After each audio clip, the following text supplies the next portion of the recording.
Qui a créé Dieu?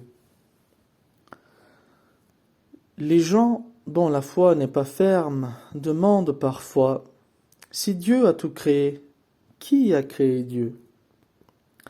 Le messager de Dieu avait prédit que certains poseraient cette question. Il a dit, un jour viendra, certainement, où des personnes s'assiéront en croisant les jambes et demanderont, si Dieu a tout créé, qui a créé Dieu? Cette question se fonde, au mieux, sur les rapports perçus entre les causes et les effets. Tout peut être considéré comme un effet et être attribué à une cause antérieure qui, à son tour, est attribuée à une autre cause antérieure, et ainsi de suite. Cependant, nous devons nous rappeler que la cause n'est qu'une hypothèse, car elle n'a aucune existence objective.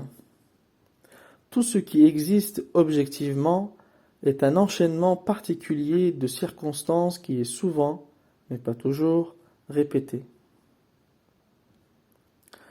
Et si nous appliquons une telle hypothèse à l'existence, nous ne pourrons pas trouver un créateur de la première cause parce que chaque créateur doit avoir eu un créateur antérieur. Le résultat final serait donc une chaîne interminable de créateurs.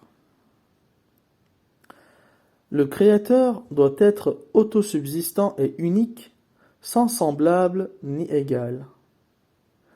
Si un quelconque était créé, cause, quoi que ce soit, c'est parce que cette capacité a été créée dans cet être, car seul le créateur est auto-existant et autosubsistant.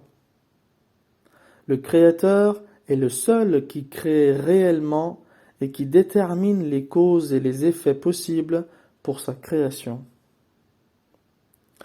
Par suite, nous parlons de Dieu en tant que pourvoyeur, celui qui maintient et donne la vie à toute sa création. Toutes les causes commencent en lui et tous les effets finissent en lui.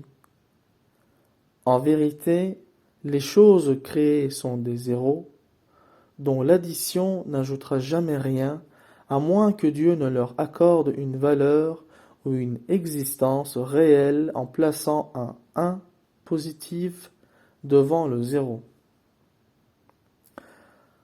Dans la sphère de l'existence, ce que nous appelons cause et effet n'ont aucune influence directe ou indépendante. Il nous faut parfois employer de tels termes afin de comprendre comment une partie de la création nous est rendue intelligible et disponible pour notre usage. Mais même cela confirme notre dépendance de Dieu et notre responsabilité devant lui. Dieu n'a pas besoin de cause et d'effet pour créer, c'est plutôt nous qui en avons besoin pour comprendre ce qu'il a créé.